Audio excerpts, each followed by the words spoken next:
welcome to episode 1 of Why I Wrote Breathe and what it's about. I just was in the mood to kind of sit down in my living room and just really break down exactly the thought process that went into writing the song. I think as someone who has quite a big stream of consciousness and an open dialogue about the music and the meaning, I just think it was like the perfect opportunity to do it. I also think that there is obviously a demand on TikTok for very short form content in order to promote songs, but I also just want to sit down and converse and have a chat about my work in this manner.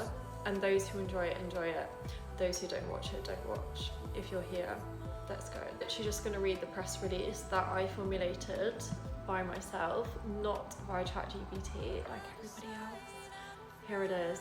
So, emerging artist Swim Silky is set to release her evocative new single Breathe, co-produced with Jennings Crouch at Holywell Studios in London. The composition blends bass guitar, claps, hand pans, breathy vocals, electric guitar and pipe, all padding out the track into a textured, genre-defying landscape. It's designed to pull listeners into a meditative escape from city chaos. I think as an artist, the main reason why I create is because I escape into my work.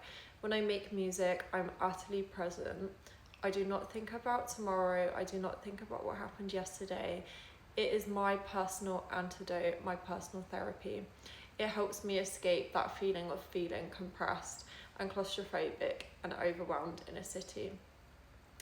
So just writing the song alone was just an act of escape and therapy and reinforces the whole concept. Originally from the flat grassy plains of Somerset, Swim Silky wrote Breathe, coming up to her 10th year living in London. So I actually wrote Breathe before I realised that, but I do think your subconscious does recognise kind of milestones and timelines in a way. And I think it just made the perfect sense to release it around this time. I think when I first moved to London, I didn't feel like I was in anywhere that I could call home. Do I feel like I live in a place called home now? 100%. I have found my third spaces, I have found my community. Despite the chaos, I do feel somewhat more settled than I used to. However, I do feel the constant need to want to escape into my daydreams and actually make them a reality, and that is nature. I think about it at least every hour.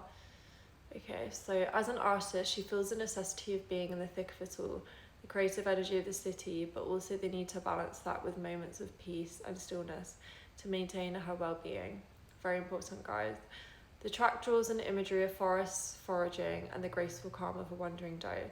It encourages presence over panic, curiosity over chaos, and reminds us that peace is not something to be chased, but returned to. I've been watching a lot of Netflix shows which have had nature at its core. Untamed, the movie Pig,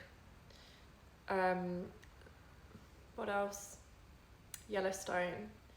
I think just even not even actually really realizing why I make conscious decisions when it comes to consuming art and media.